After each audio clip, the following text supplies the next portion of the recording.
Assalamu alaikum. Good time to all of you. How are you all? Hope you all are fit and fine, Almighty Allah. This is Shobuzarna, the founder of Shobuz Creative Spoken English. Today, I'd like to share about the magic of Khayer pronunciation.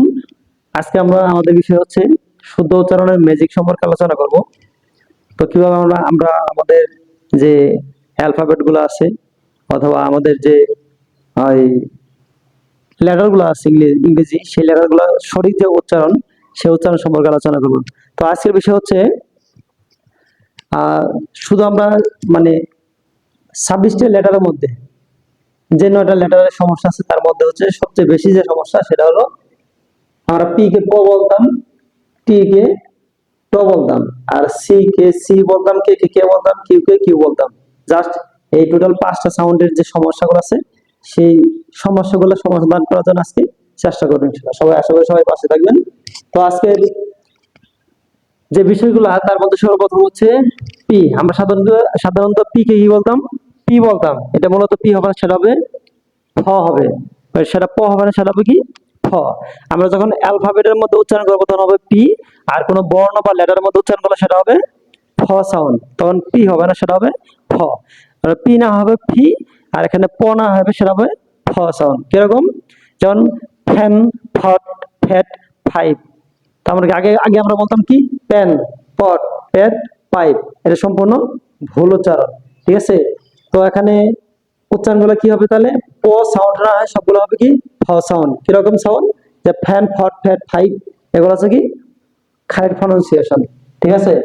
এবং next হচ্ছে কি আমরা বলতাম ট, টিকে ট বলতাম, সেটা ট হবে না, সেটা হবে ঠ। It's not T, it will be ঠ। আমরা যদি টিকে ঠ বলে সঠিক উচ্চারণ করে থাকি, তো সেক্ষেত্রে কি হয়? আমরা বলতাম টেন, সেটা টেন হবে না, সেটা হবে ঠ্যান। আমরা বলতাম টপ, সেটা টপ হবে না, সেটা হবে ঠপ। আমরা বলতাম ট্যাপ, সেটা ট্যাপ না হয়, সেটা হবে কি ট্যাপ। আমরা বলতাম টাইপ, আমরা টাইপ না বলবো, সেটা হবে কি টাইপ। তাই কিরকম হবে? যে টি এর উচ্চারণ টকে না বলে আমরা কি বলবো? সঠিক যে প্রনাউন্সিয়েশন সেটা হচ্ছে কি ঠ সাউন্ড, সেটা কি ঠ্যান, ঠপ, ট্যাপ, টাইপ। এরকম ভাবে সঠিক উচ্চারণ করার চেষ্টা করবো ইনশাল্লাহ। এবং লাস্টে যে আছে সেখানে আমরা যখন লেটারের মধ্যে বা অ্যালফাবেটের মধ্যে আমরা উচ্চারণ করি, সেটা হয় সি কে কিউ। আমরা এরকম ভাবে বলে থাকি, কিন্তু এটা মূলত আসল যে উচ্চারণ সেটা আমরা বলি না, সেটা সম্পূর্ণ ভুল বলে থাকি। যেমন কি আমরা সি কে সি বলতে পারবো, সমস্যা নেই, কিন্তু আমরা কে না বলে বলবো খেই, আর কিউ না বলে বলবো কিউ। কিন্তু কোনো ওয়ার্ডের ভিতরে যদি এই 3টা লেটার থাকে, তাহলে তার উচ্চারণ হবে খ সাউন্ড। খ সাউন্ড হবে, তখন ক হবে না, ডিরেক্টলি কি হবে? খ সাউন্ড হবে। আমরা আগে বলতাম কট, তারপরে বলতাম ক্যাপ, তারপরে কাইট, তারপরে কোশ্চেন, এরকম ভাবে বলতাম, কিন্তু এর সম্পূর্ণ উচ্চারণ কি ভুল। আর এর কারেক্ট যে প্রনাউন্সিয়েশন আছে সেটা হচ্ছে কি খট, খ্যাপ, খাইট, কোয়েশ্চন। তো আমরা এভাবে উচ্চারণ করবো, যে সঠিক যে প্রনাউন্সিয়েশন সেভাবে উচ্চারণ করলে সেটা কি সুন্দর শোনা যায়, এবং কি যে নেটিভ স্পিকার আছে তাদের সঙ্গে কি সেটা মিল থাকে, ঠিক আছে? আরেকটা বিষয় আছে কি, যে এখানে আমি একটা লিখেছি, ওয়ার্ড লিখেছি, যেখানে লেখা আছে আমরা সাধারণত বলতাম যেটা সিটি, সেটা আসলে উচ্চারণ কি সিটি না, আমরা সি কে সি বলবো। যে যার সাউন্ডটা শুরু থেকে সি বলে আসে তাকে সি বলবো। যেমন কি আমরা জানি যে লেটারের মধ্যে সেটা হবে সি সাউন্ড, কিন্তু কিন্তু ওয়ার্ডের মধ্যে থাকলে সেটা হয় কি খ সাউন্ড। যেমন বলছি এর আগে যে খট, খ্যাপ। কিন্তু এমনও ওয়ার্ড আছে যে ওয়ার্ডগুলো শুরু থেকেই যে নেটিভ স্পিকার যারা আবিষ্কার করেছেন, তাদের শুরু থেকে সেখানে কি আসছিল সি সাউন্ড আছে। যেমন কি আমরা এই সিটি ক্ষেত্রে বলতে পারি যে এখানে সিটির মধ্যে আছে এই সি কে কিন্তু কোনো পরিবর্তন করা নেই, সি সি এ আছে। কিন্তু আমরা জানি যে টি এর সাউন্ড সেটা ট হবে না, সেটা হবে কি ঠ।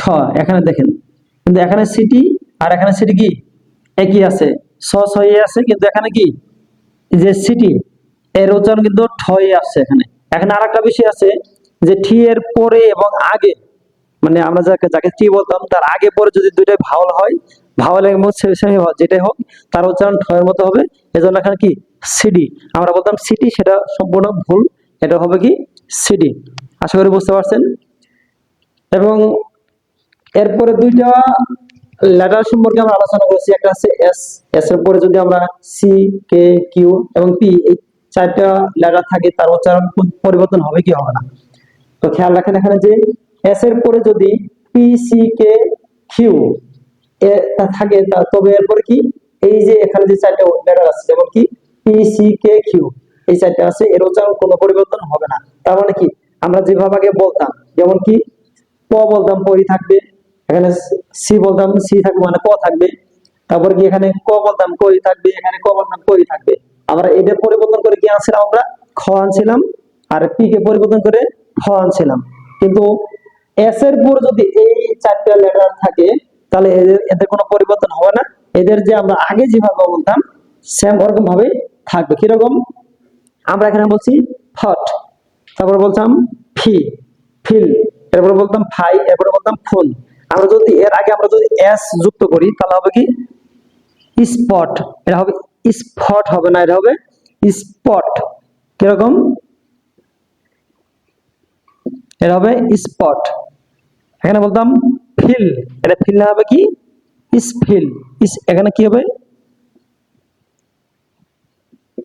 স্পিল হবে। ঠিক আছে, এখানে প পই থাকবে, এখানে প এর কোনো ফ সাউন্ড আসবে না। এটা বলতাম ফাই, এটা ফাই না হবে কি হবে, এখন যদি আমরা এস যুক্ত করি তাহলে কি হবে স্পাই। ঠিক আছে, এখানে ফাই হবে না। এখানে বললাম কি ফোন, সেটা ফোন বলতাম, ফোন না হয় সেটা কি হবে পুন। যদি আমরা এস যুক্ত করি তার মানে কি এস এর পরে যদি মানে আমরা ফি বলি সেটা সম্পূর্ণ ভুল হবে, তখন বলা লাগবে কি পি বলা লাগবে। এটা হবে কি স্পুন, এটা স্পুন হবে না, এটা হবে স্পুন। এরপরে যদি আমরা টি এর ক্ষেত্রে আসি, তার মানে কি আমরা টি কে ঠি বলতাম, যদি আমরা এস এর পরে টি আনি তাহলে সেক্ষেত্রে কি হবে, এখন বলতাম কি ঠাপ, ঠিল, ঠাই, ঠন। কিন্তু এটা এর আগে যদি আমরা টি এর আগে যদি এস আনি তাহলে এস সাউন্ড যুক্ত হওয়ার পরে সেটা হবে কি এস সাউন্ড আনলাম, এতে এখন এই জায়গায় কি হবে স্টপ, স্টপ, স্টিল,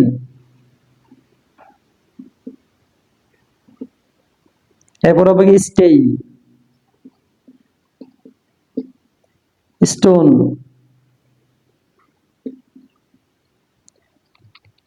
এর আগে বলছি আমরা কি ঠপ, ঠিল, ঠাই, ঠোন, কিন্তু এস সাউন্ড যুক্ত হওয়ার পরে সেটা হচ্ছে কি স্টপ, স্টিল, স্টেই, স্টোন। এখানে টি এর সাউন্ডে কোনো পরিবর্তন হয়নি।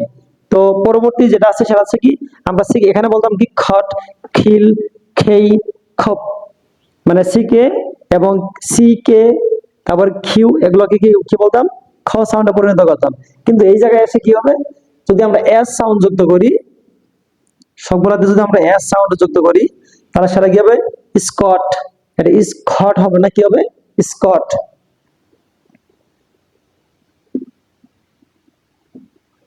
স্কট। এখানে এখানে আমরা আগে বলতাম খিল, এখন হবে কি স্কিল, স্কিল। এখানে বলতাম খাই, এখন কি হবে স্কাই। এখানে এর আগে বলছি আমরা স্কোপ বলতাম, কিন্তু এখন কি হবে স্কোপ,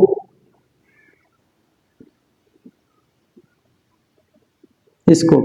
তার মানে কি এস এর পরে মানে এস সাউন্ড, এস লেটার এরপরে যদি আমরা পি সি কে কিউ এই তিনটা চারটা সাউন্ড আনি তাহলে এর উচ্চারণ আগে যেভাবে বলতাম সি কে সি বলতাম, পি কে পি প বলতাম, আবার কে কে ক বলতাম, কিউ কে ক বলতাম, সি কে কিউ ক বলতাম। তার মানে কি এই সাউন্ড গুলা কই থাকবে, এর কোনো পরিবর্তন হবে না। আর যদি এই যে পি সি কে কিউ এর আগে যদি পি এস সাউন্ড না আসে তাহলে কি এর উচ্চারণ ফ এবং খ দুইটাই হবে। ঠিক আছে, আর শেষের যে একটা অপশন বলে দিয়েছি এখানে, সেই ক্ষেত্রে দেখেন এখানে বলা আছে পি যদি শব্দের বা সিলেবলের শেষে থাকে তাহলে পি এর সাউন্ড পই হবে, এর ফ উচ্চারণ হবে না। তার মানে কি শেষের যে ওয়ার্ডটা, শেষে যে লেটার আছে সেখানে, তার মানে সিলেবল এবং ওয়ার্ডই আলাদা, সিলেবলই আলাদা। যদি কেউ এই সম্পর্কে না জেনে থাকেন তাহলে অবশ্যই কমেন্টে জানাবেন, আমরা অবশ্যই কি এই ওয়ার্ড সম্পর্কে আলোচনা করবো এবং সিলেবল সম্পর্কে আলোচনা করবো ইনশাল্লাহ। তো এখানে বলে দিই সেটা কি, যে আমরা এখানে বলতাম ঠপ, আমরা টি কে ট না বলে এখানে কি ঠপ বলতাম, কারণ টি এর আগে তার মানে কি এই যে টি আছে এর আগে কোনো অন্য কোনো লেটার যুক্ত নেই বা এস সাউন্ড যুক্ত নেই, যার কারণে এখানে কি টি না হয় কি হবে ঠ হবে। কিন্তু এখানে বলেছি যে পি শব্দের শেষে বা সিলেবলের শেষে থাকলে তার সাউন্ড ফ না হয় হবে প। কিরকম, এখানে আমরা ঠপ, ঠিয়ে সাউন্ডটা ঠ হবে, কিন্তু পি এর সাউন্ডটা ফ না হয় কি হবে, পই হবে। তার মানে কি ঠপ হবে, ঠপ ঠপ। তার মানে এখানে কি দেখেন এন প সাউন্ড প সাউন্ডে আছে। তার মানে কি পি শব্দের শেষে এবং সিলেবলের শেষে থাকলে সেটা পই হবে, সেটা কোনো ফ হবে না। এরপর কি বলতাম, খাপ, এখানে খাপ হবে, কারণ হচ্ছে এই পি সাউন্ডটা কি শব্দের শেষে আছে, ওয়ার্ডের শেষে আছে। আর এখানে দেখেন এর আগে আমরা যখন 12 মাসের নাম সম্পর্কে আলোচনা করেছিলাম, সেখানে দিয়ে আছে অনেকগুলো ওয়ার্ড। তো ওখানেও এরকম ভাবে বলে দিয়েছি কার সাউন্ড কিরকম হবে না হবে। তো এখানেও বলে দিয়েছি, দেখেন এটা হচ্ছে একটা সিলেবল। এখানে কয়টা সিলেবল আছে, 3টা সিলেবল আছে। আর এটা জানি যে আমরা সিলেবল সম্পর্কে যারা জানি তারা জানি, আর যারা না জেনে থাকি তারা কমেন্টে জানাবেন, ইনশাআল্লাহ আমরা এই সম্পর্কে প্রয়োজনে একটা ক্লাস নিব। তো এখানে দেখেন এর আসল যে উচ্চারণ আমরা আগে করতাম সেপ্টেম্বর বলতাম, কিন্তু এটা সেপ্টেম্বর না হবে কি হবে, সেপ্টেম্বর, সেপ্টেম্বর। তবে এখানে দেখেন এস ইপি, এখানে একটা সিলেবল, তার মানে কি টোটাল এক কথাই 3টা সিলেবলে পরিণত হয়েছে। তাহলে এর উচ্চারণটা কি সেপ, তার মানে কি এখানে প পই আছে কিরকম, সেপ ঠেম বা। তার মানে কি এখানে 3টা সিলেবলে যে পরিণত করছি, এই পি সাউন্ডটা কি প্রথম সিলেবলের শেষের যে লেটার আছে সেখানে কি আছে, যার কারণে প এর সাউন্ড মানে ফ সাউন্ড না হয় সেটা কি প পই আছে। তাহলে এখানে কি আছে ফ সাউন্ড, সেপ্টেম্বর, সেপ্টেম্বর, ঠিক আছে। তো এরপরে আরেকটা বিষয় আছে যে এখানে যে কিছু ওয়ার্ড আছে বা কিছু লেটার আছে যেগুলাকে বলা হয় অ্যাসপারেশন অথবা অ্যাসপারেটেড, এবং কি অনেকগুলো ওয়ার্ড আছে যেগুলোকে বলা হয় নন অ্যাসপারেটেড। তো এই সম্পর্কে কিছু আলোচনা করব, জাস্ট 1 সেকেন্ড। এখানে যে ওয়ার্ডগুলো আমরা লিখেছি এগুলোকে বলা হয় অ্যাসপারেটেড অথবা অ্যাসপারেশন সাউন্ড। অ্যাসপারেটেড অথবা অ্যাসপারেশন সাউন্ড বলতে কি বোঝায়, যে সাউন্ডগুলো বলার সময় বা যে ওয়ার্ডগুলো বলার সময় মুখ থেকে অতিরিক্ত বাতাস বের হয় তাকে বলা হয় অ্যাসপারেটেড অথবা অ্যাসপারেশন সাউন্ড। কিরকম, আমরা যদি আগে প এর মতো বলি, দেখেন এটা একটা সিম্পল নরমাল পাতা, এটাকে যদি আমরা আমাদের মুখের সামনে রাখি, যদি আমরা প বলি, তাহলে কিন্তু এই মানে আমাদের মুখ থেকে অতিরিক্ত বাতাসটা বের হবে না, জাস্ট যতটুকু দরকার ততটুকু বার হবে। এটা হচ্ছে নন অ্যাসপারেশন অথবা নন অ্যাসপারেটেড।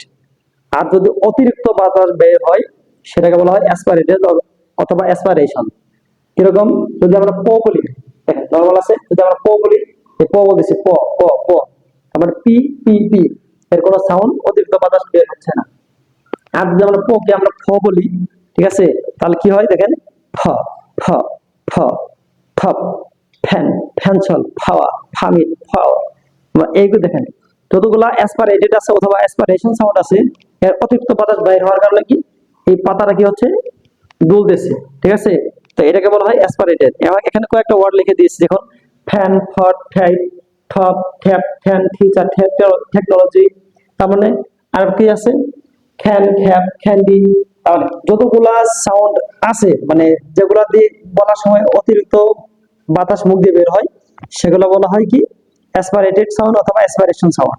আর যেগুলা বলার সময় মুখ দিয়ে কোনো সাধারণত অতিরিক্ত বাতাস বের না হয়, নরমালি যে বাতাসগুলো বের হয় সেটাকে বলা হয় নন অ্যাসপারেটেড অথবা নন অ্যাসপারেশন সাউন্ড।